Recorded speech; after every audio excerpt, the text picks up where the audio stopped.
what we're going to be sharing about, like I said,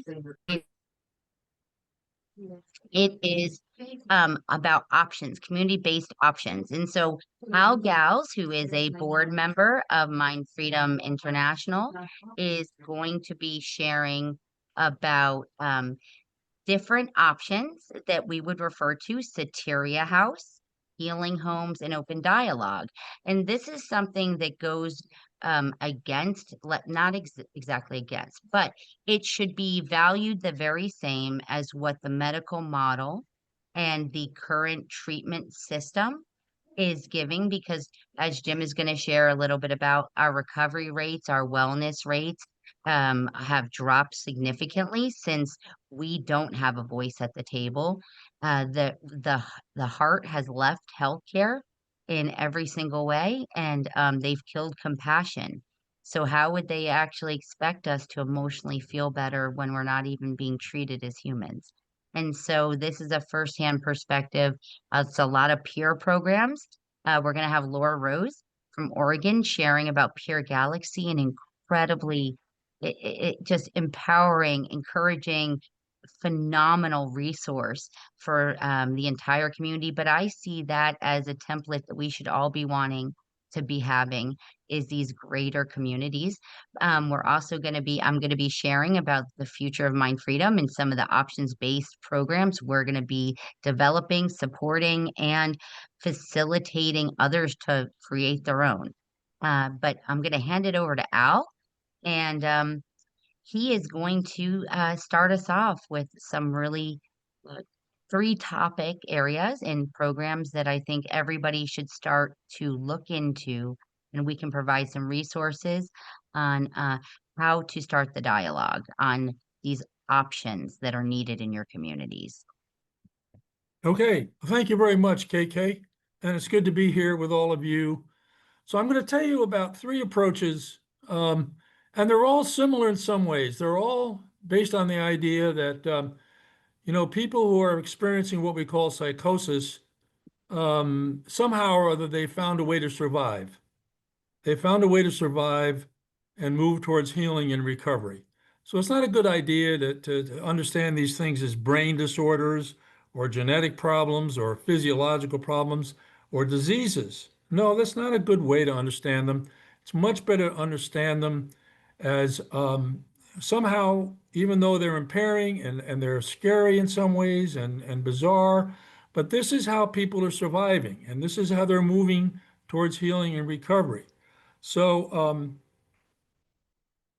what we're doing in all three of these approaches, really what they do is invoke the self-healing properties of human beings. And us human beings, we have amazing self-healing properties. And if you give us half a chance, we'll be able to heal without too much intervention from the medical model or psychiatry, or et cetera, et cetera. So here are the three. The first one is Soteria Houses. Soteria Houses are home-like residences, 5 beds, 6 beds, and people who are experiencing psychosis come to a Soteria House, and the message they get is, you can come on in, you can stay here as long as you want. We're going to provide you with safety, support, and affirmation as you go through what you're experiencing. Because even though it's impairing and scary maybe and upsetting in many ways, somehow it's how you're surviving and moving towards healing and recovery. So we're going to help you do that. We're going to just be with you as you move through this experience. And you can live in the house here, and we'll just be here with you as that happens. And typically people in Soteria Houses, they stabilize within 6 to 8 weeks. And when they become a little more stable, they're encouraged and helped to go out into the community, take a class, supported employment, get a job, go to support groups, go to therapy, art, recreation, church, doctor's appointments, whatever, get back out into the community. So I won't go into detail about the history of Soteria Houses, but I can tell you that the first one was actually a research project of the National Institute of Mental Health operated in San Jose, California from 1971 to 1983. And as a research project, a very good study was done. And patients, I'm using the word patients, people were randomly assigned to Soteria and to the hospital, people experiencing first episode psychosis. And when the interviewers went and interviewed people 2 years after treatment, they found that the people treated at Soteria were doing better in terms of social functioning, employment, rehospitalizations, and symptoms than the people treated at the hospital. But the NIMH shut it down and they fired Lauren Moser and they buried the data because psychiatry was going towards the medical model. So there are Soteria houses in the world now. There's one in Burlington, Vermont that's been operating for 10 years very successfully. And we're starting one in Las Cruces, New Mexico. We got $1.5 million from the New Mexico legislature to start a Soteria house, and we're doing it. We're in the process of doing it right now. So there ought to be thousands of these because this is really a wonderful way to help people who are experiencing what we call psychosis. So that's the Soteria house. The second approach I want to tell you about is open dialogue. Open dialogue is an approach to helping people who are experiencing psychosis that was developed in Finland. And in northern Lapland, basically what happens is if a person is experiencing psychosis, they call the hospital, and within 48 hours, two professionals come out to the family, and they sit with the person who's experiencing psychosis, and they tell him or her, well, we're going to have a series of meetings, and we'll meet like every other day or every third day for a couple of weeks. And who would you like to be there? And so these professional providers hold these meetings. And typically, the people there maybe are parents, grandparents, uncles, aunts, mentors, boyfriends, coaches, anybody who cares about the person. And the people facilitating the meeting, they create an environment in which people are free to talk and they open things up. What happened here? What do we understand about this? Let's tell stories about ourselves, our experiences, what's going on. And they talk, open, tolerant. There's a tolerance for uncertainty. We don't know what's happened. Everybody is listened to. And every once in a while, the professionals stop the conversation and they talk among themselves. And they'll say something like, gee, I'm really interested in what so-and-so said. I'd like to hear more about that. And I think the patient be a good idea for him or her to pay attention to what so-and-so said, because I think that's really significant. And I'd like to hear more about this and that. And then they keep going. And all treatment decisions are made in the presence of everybody. It's totally open. And by the way, in none of these approaches is medication the primary modality of treatment. Medication is available, it's always available, but it's not the primary modality of treatment. In the Soteria house, the primary modality of treatment is relationship. And the people who ran the first Soteria house would say that the way people recovered was by developing relationships. They would start a relationship with a staff person or a volunteer on something other than a survival basis. Then they would develop a mutual, caring, symmetrical relationship. Then they would become part of the Soteria community. Then they would have develop other relationships, and eventually they would have a full complement of relationships. And that's how people recover. So open dialogue reports an 80% full recovery rate from psychosis, 80%, compared to less than 10% with the conventional treatment in the United States. So the third approach I want to tell you about is healing homes. Healing homes was developed by a woman named Carina Hackinson in Sweden. And what Carina did was she trained families. A lot of them were farm families, but she trained families in how to provide a healthy environment for people undergoing psychosis, how to provide a safe, supportive, affirming household for them to live in. And then they placed people in with these families, and they provided supervision to the families and therapy to the patient, if you want to call it patient. And it really worked. Now, unfortunately, Healing Homes is no longer existing, and I don't really know what happened. But if you look it up, if you look up Healing Homes, you can learn about it. Um, Daniel Mackler, the videographer, actually made a video about Healing Homes. And if you put Healing Homes in a search engine and Daniel Mackler, you can find that video. So those are the three approaches that really are, to me, they're wonderful approaches because they provide people with exactly what they need, which is safety, support, and affirmation as they go through the experience. Wonderful, Al. Thank you so much for sharing. And I really want to highlight that what we're going to be doing in the next year is we're going to be having models and templates of how you can follow the lead of Al and other activists and advocates of getting legislation passed in your state to get the funding allocations. Yeah, but That by is the a way, yeah, part we're of what starting we're one. moving. Oh, did I tell you we're starting one in Las Cruces? Yeah, I Mm-hmm. said that, didn't I? Yep. Yeah, And you did. yeah. And we want to take the model of how he did it. He had to advocate, he had to fight, but he got heard at the state level that they have really allocated those dollars and now it became a reality. And we need to be having those in every community. There also needs to be the open dialogue models, the ECPR models. I'm going to be putting a lot more information in the chat.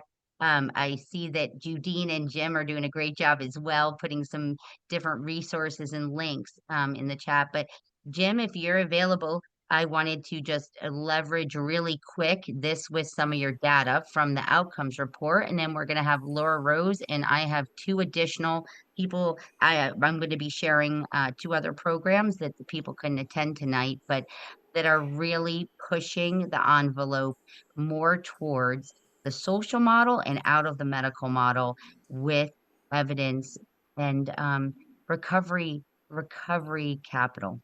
So Thank you very much, KK and Al. That was terrific.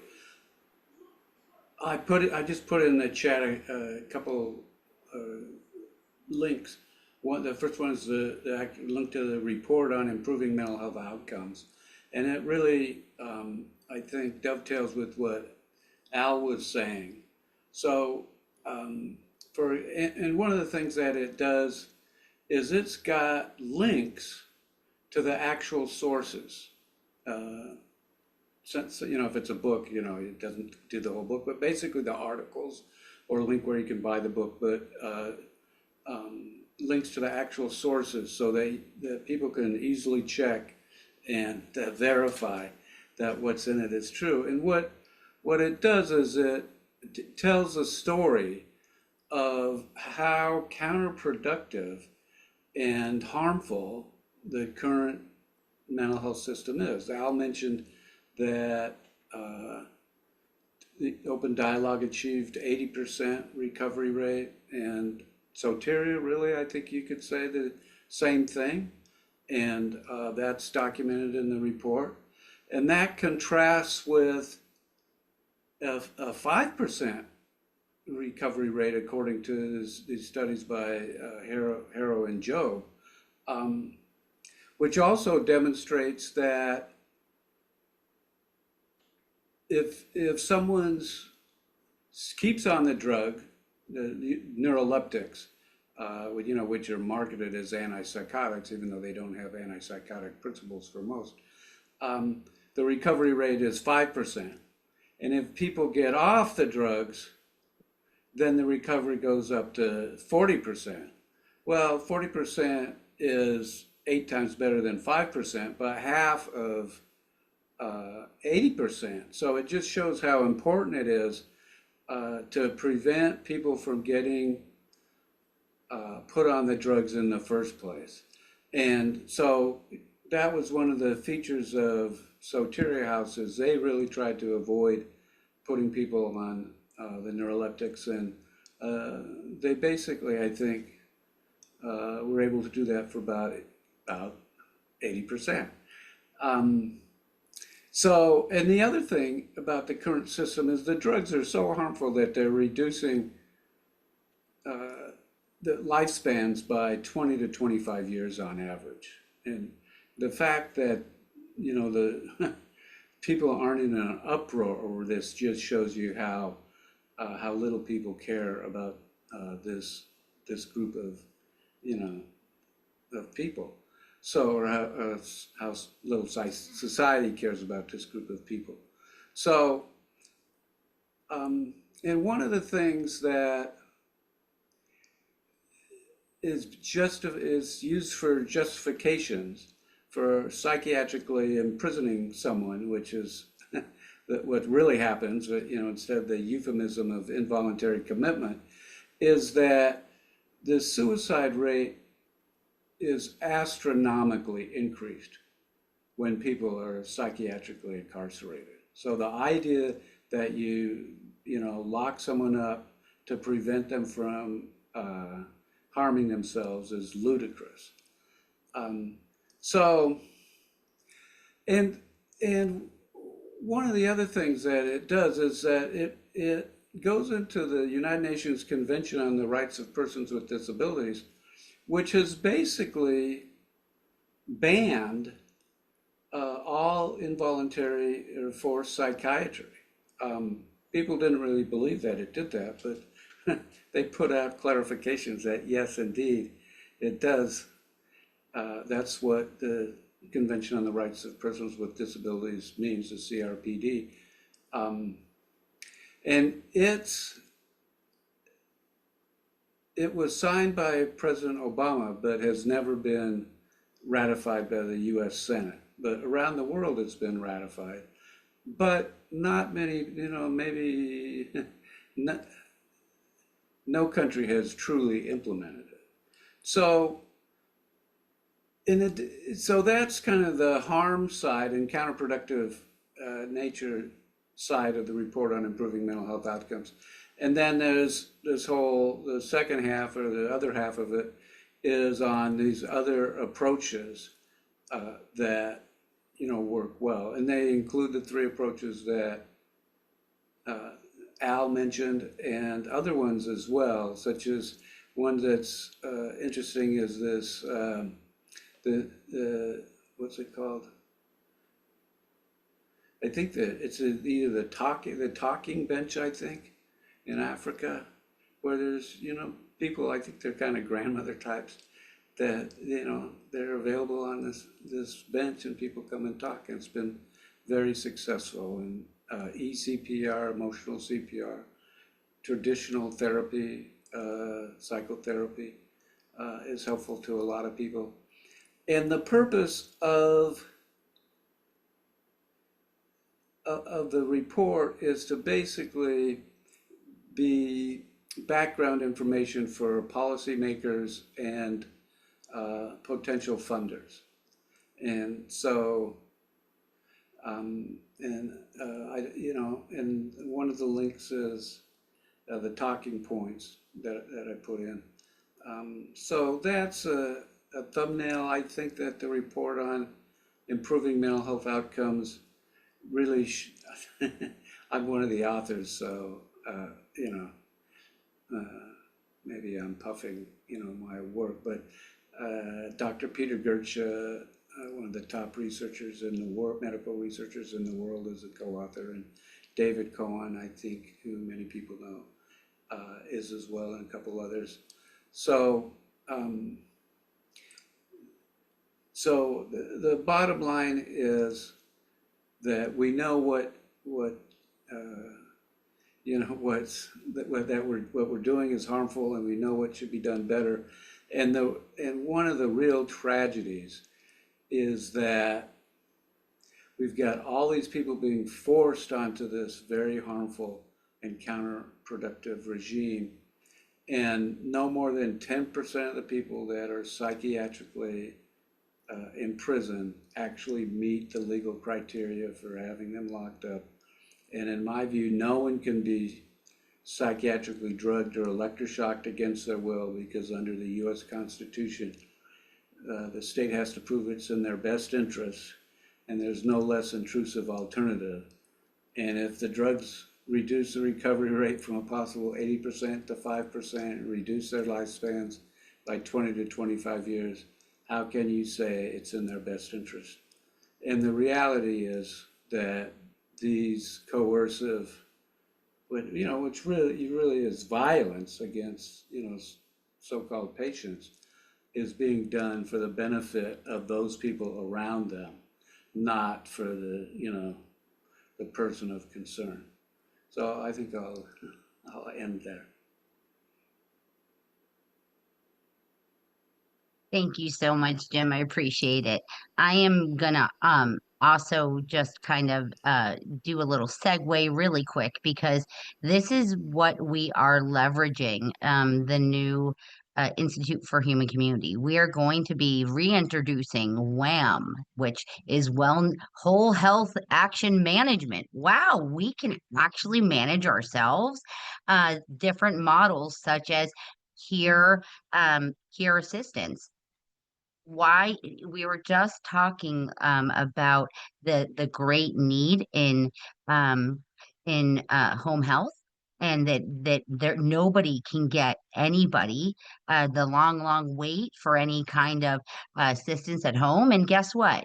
Why don't we have other peers doing it as well? And I have a little bit of a pilot here in Ohio that we're looking at the actual non-hierarchical element of providing those human engagements and real life supports, right? Like that we need every day in navigation.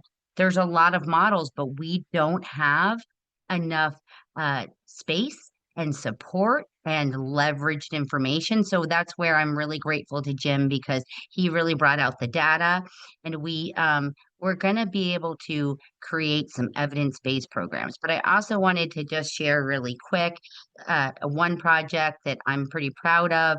It's Safer Recovery. That is something that we have out there in, I believe, 11 states right now.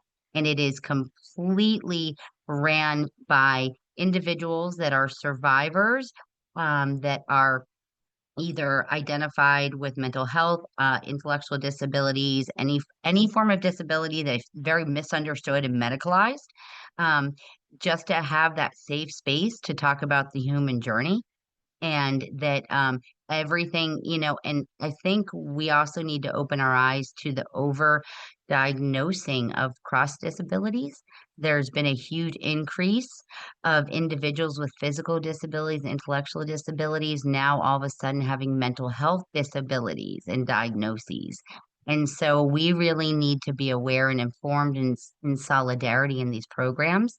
And Laura Rose is one of my best friends in the whole world. I think I'm going to cry.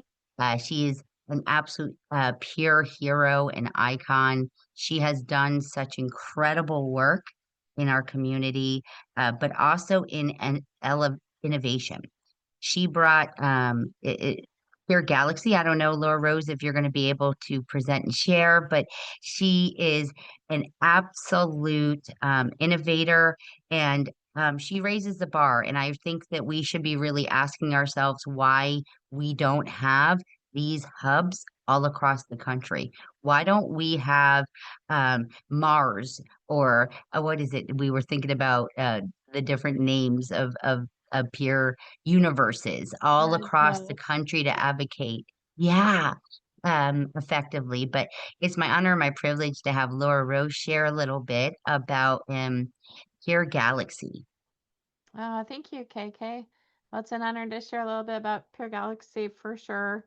It started before the pandemic. I was championing peer-to-peer telehealth online because I myself experienced disabilities such as mobility impairment and other barriers and challenges.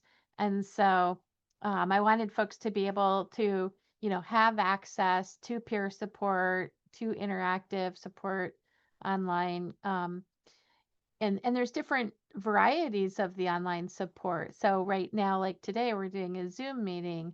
Some people, there's, interactive chat, and later, KK will talk about one that involves a game that's got a special environment in it. So, leveraging technology, before it was even a household name of like Zoom or online meetings, we were there at the right time and place. I think that when the pandemic hit, people took a big pivot. I'd been trying to help our state prepare with, recommendations of best practices for telehealth and what you could do if certain scenarios came up. And anyway, it was a beautiful time of thought partnership and development. I got a chance to work with some of our leaders also at the same time working on the topic of peer respite. Oregon finally got peer respite. So that's, big difference. Um, One of my colleagues, Kevin Fitz, he was talking with the Oregon Health Authority, the director at the time, and he said, "You've got to check out Peer Galaxy. You've got to see what they're doing." Um, what we did was, as soon as the pandemic hit, we had been working on our website. The opportunity was there to start putting together an online calendar of every single online offering that we could find and share with people, all free or scholarshiped. Very few things are scholarshiped, actually. The majority is really free, and it's peers across our nation, even our globe, stepping up for one another, um, to offer and bring peer support. One of the first ones I remember was, um, there was Laura Lemke in Washington State and other people. Mary Jadwiziak led an online meeting, and she said, "We'll be here every morning at 8 a.m. just to check in with each other." It was a time of stress and what was going on with the pandemic, a lot of uncertainties and all of that. And having that, reliability, that consistency was super valuable and stress reducing. People had a place to come and share and part of that journey. So after that, we also had another group. We had Surviving Race, the intersection of disability and other things. That was a group with Celia Brown, who is former, I believe, former board member, director of Mind Freedom, and also we had uh, Jen Padron, we had Brawen Franklin, we had people from New York. A lot of people came together and they built a special network so we could have as much as possible round the clock offerings, um, with online webinars and support groups and meetings. And I remember Brawen used to do these evening podcasts of jazz. And so having that connection, so important, so healing. Like Al Galvez mentioned, it's really relationships that's such an important piece of healing. Today, that calendar has grown. I can't even believe how fast. Last quarter, our current tally of online offerings per quarter right now is over 398,000. So that's like hours of online peer support, recovery, wellness activities, webinars, all of that that you can find access to for free and get support. We have a lot of it on the calendar. That's a calendar web page. If you go to puregalaxy.com, there's a link to calendars. And then there's also and I'll put them in the chat, there's a faster loading calendar version that's called poster board style, kind of like classified newspaper. It's got some pictures with it. I can show a screenshot of that in a minute. And then there's also the social media Facebook page. And we post a lot of things on there because that is, really quick to share something out. Like, for example, there were like 5 things that came up for tonight. So we were able to get that out. We take a little more time when we put the listings into the calendar, but we try to get those in as much as possible. So we also were asked a few years into it to start, would there be any direct services? And so that wasn't something we were planning on doing, but we were able to work with an online platform called Hey Peers. And we have people who are peers with lived experience, including people, in mental health and addiction recovery, trauma, grief, all sorts of things. And so that has grown. We have about 10 online meeting series every month. And so every week, people get together and they do different activities. There can be, one of them is like grief to growth, accountability buddies. There's kitchen empowerment hour. I think sometimes just the opportunity to really learn those life skills, and especially at a time like this, how do you make meals on a tight budget? How do you grow your own food in your container garden? If that's an option, or, where do you connect with local farmers? Uh, anyway, budgeting, couponing, all kinds of stuff.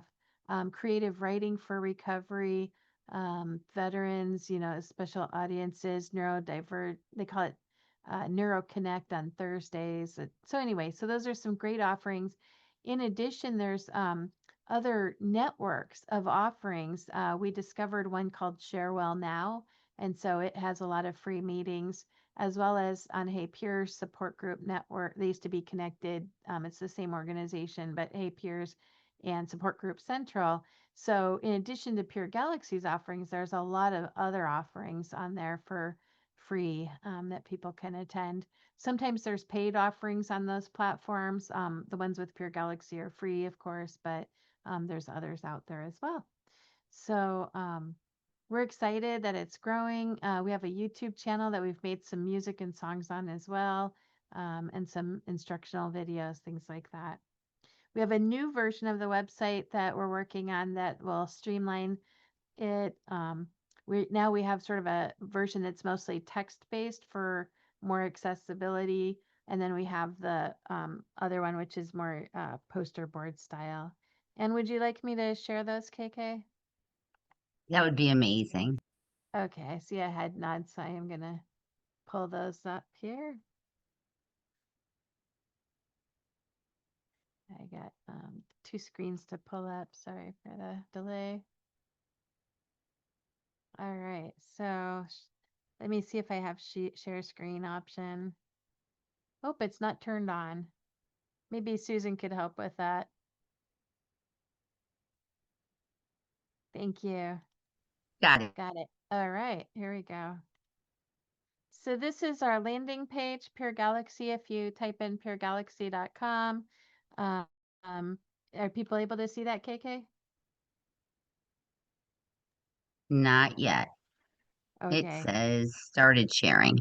There we go. We have a storm in our area. Oh, what's it saying now? Please It's move. on. You're on. Okay. I am? I don't see it.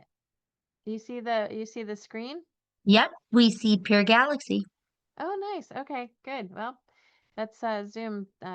So anyway, so this is the website, and if you go to calendar, there's a link, and then it'll take you into the text version. And then I'm gonna switch tabs here. Do I need to reshare, or did it switch the tab? Now we're It looking at the switched. poster. Yep. Okay. So now we're looking at the poster board version. So if you started out as events.puregalaxy.com, and you don't have to put poster board, like I said, I'll put that in the chat. But these events come up, and you can pick out certain tags, for example, like if you wanted to look up something, specifically for advocacy or agricultural workers or anxiety, for example, you can click on one of these categories, and it'll bring up the event specific to that. There's some events with different languages, also resources like warm lines, that sort of thing.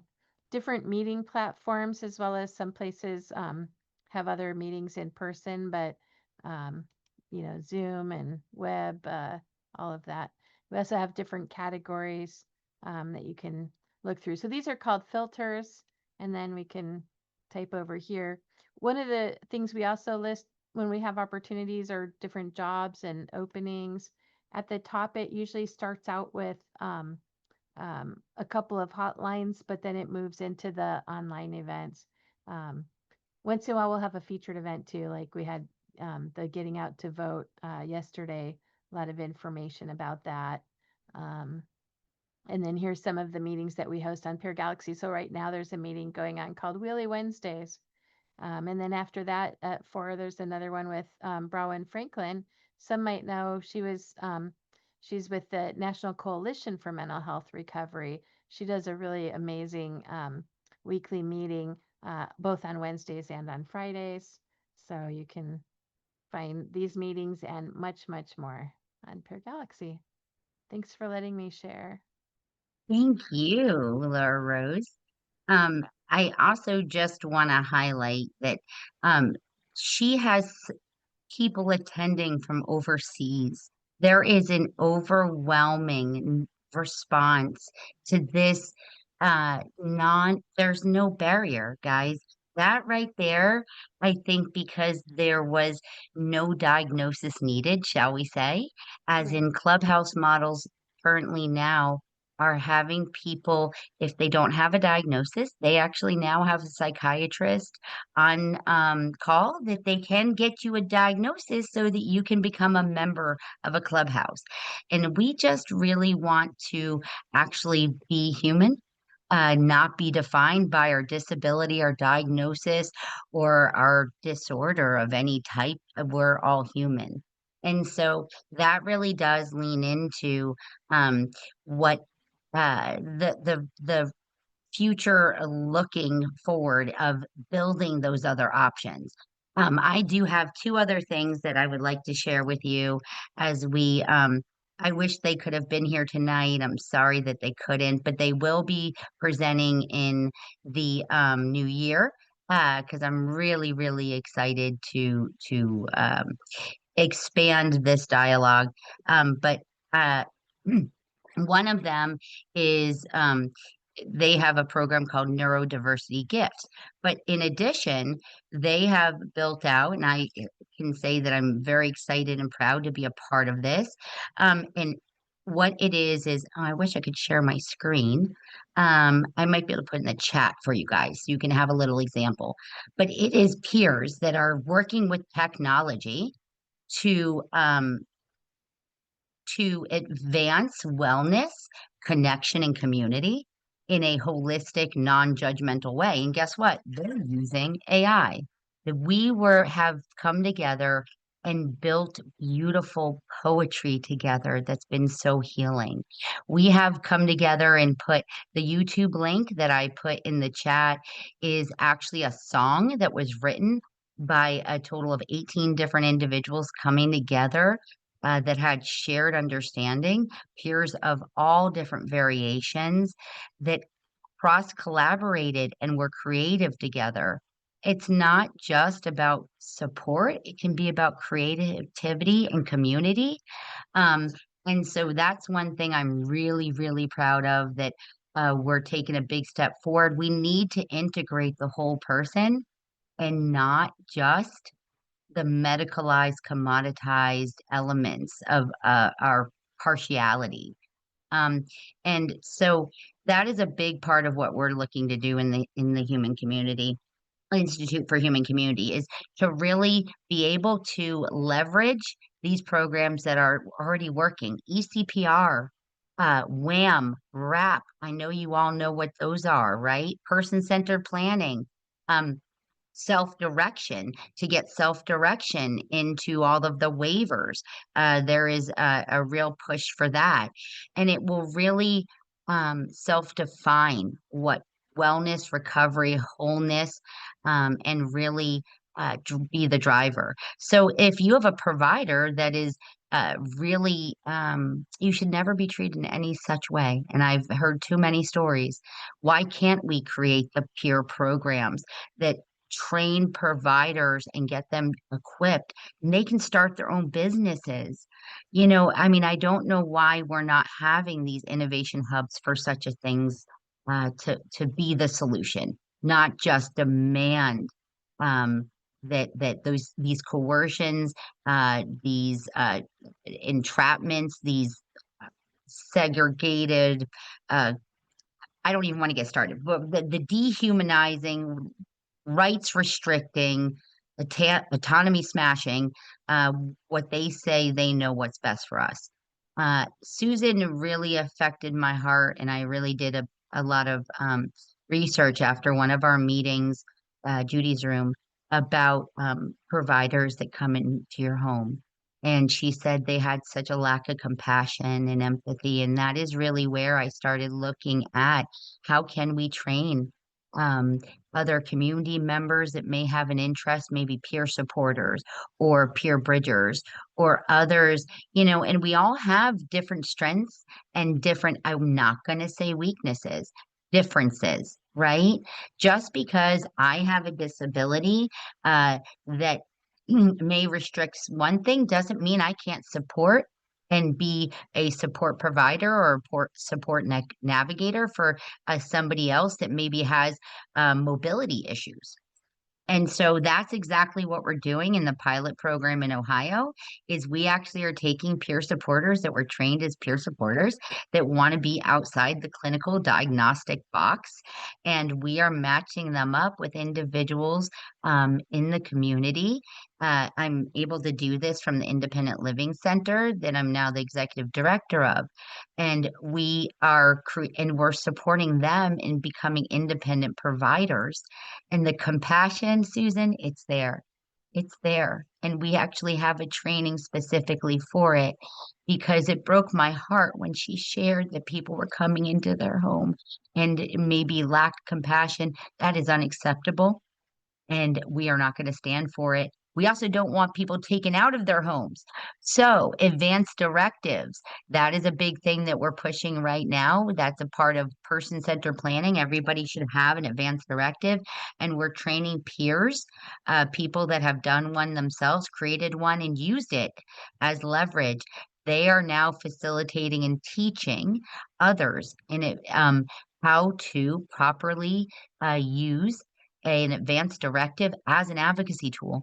Because if it's on that paper legally, they have to listen to you and your words that speak beyond you and and ensure that your agency and autonomy and choice is fulfilled. It is so damaging when people are not heard. I've heard I've had some really devastating responses when people have been brought to facilities that they already received trauma and harm from, that can only escalate and heighten the trauma. And, we need to, if we're going to heal, we need like healthy support, not hurtful. And so I just really want to highlight those things. But one last one I'm gonna share. Then I'm gonna put this one in the chat as well. Uh, hold on. So, real quick, I'm gonna read to you guys what the pillars of the foundational pillars of the human-centered practices, which is a foundation of the Institute of Human Community.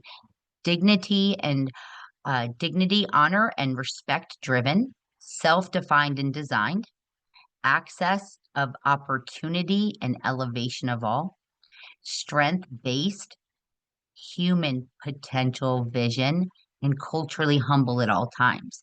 Because we're so used to a deficit-based medical model that does not encourage the whole human, the complete wellness. It's only identifying, looking at the diagnosis, the disability, or the disorder. And so, what if we approached each other as whole people with strength-based lenses? What a difference that would make, you know?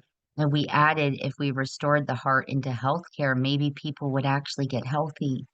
If we actually supported with solidarity, and now we have a lot of peer support, there's a lot of hierarchical and competition, and as we would say, they're using them as coercive care court model um, uh, uh, reinforcers. So how about we take back what is really up here? We activate them in ways that are going to help the broader scale community and get them trained in provider networks and get them back out to the community. I'm going to shut up because I'm going to have share one last thing that we have started to build as we are building out the Institute for Human Community, the website. We wanted to integrate something that maybe we can envision together, we can journey together. And it is a beautiful community called Second Haven, where individuals that have disabilities across the world actually have joined on. We have several different nations represented, but I think we often forget that our communities are the most isolated, silent, siloed, and unsupported. And so we wanted to provide that space that we can gather supportively with a beautiful, unique, shared understanding of non-judgment and dreaming. How many of us have been told, really, why even bother dreaming? You can't do that. You can't do this. So, yes, we can, and we will, and we'll show you. But maybe we need to start using our imaginations yet again. So, this world is called Second Haven. It's within, I don't know, Laura Rose, if you have the link handy, but I'm going to try to put one of the scrolls in the chat so that everybody can see exactly what it is. But I'm really, really proud of this because it is a macro micro perspective that we're building. We can even host groups within this, let's say, other dimension. And so I am really, really proud because I think sometimes we have to dream together, to believe together. And that doesn't always happen in our communities because we're disconnected. We're not united. Let me see.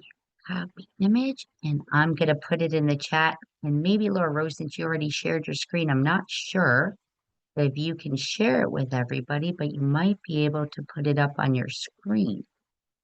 I'm putting it. Uh-oh. Oh, it won't let me paste it.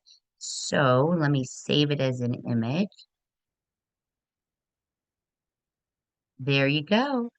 Thank you. Now I'm going to get the scroll. Can everybody see that?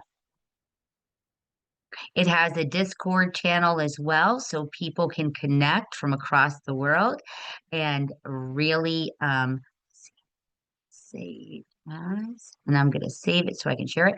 And they are actually building courses. There's the hero's journey that's within this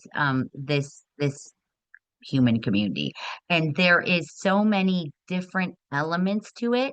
Not only can you connect on a voice channel, but you can connect. They have build parties together. They have celebrations where fireworks go off. There is also a lot of self-challenging journeys. That is the one I was looking for, where we're actually able to face our fears. There is a realm that they put there that we can battle our fears and our giants and battle them and win. And so I think that it's super important that we support each other, elevate each other, and celebrate the strengths.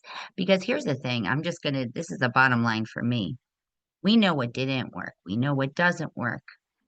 I don't know why they don't ask us what it is does work, because it's supposed to be nothing about us without us, right? So how come we're being silenced, siloed, and secluded? And as Susan and I were just talking about, now being marched off to a camp they're building in Utah. So our rights have never been under fire, at a loss. We have never, our communities, the broader disability community has never been targeted such as this. And so we really need to unite, use the creative abilities we do have, because guess what? Nothing came easy to us and we had to find workarounds. And so I know that if there's a will, there's a way, and we will make it. And so let's come together, create these options and make that dehumanizing system obsolete. And so I put that whole scroll in the chat that Laura Rose, I know it says unnamed picture. Sorry, guys, I tried. But please join us, build with us, dream with us, dialogue with us, and connect with us because there is a large number of us that come together. Laura Rose is absolutely one of the brilliant minds, and we're dreaming together and we're building these options so that we don't have to be told any longer and we don't have to advocate against. We get to provide the solution in a new conversation. So I just want to thank everybody for joining us tonight.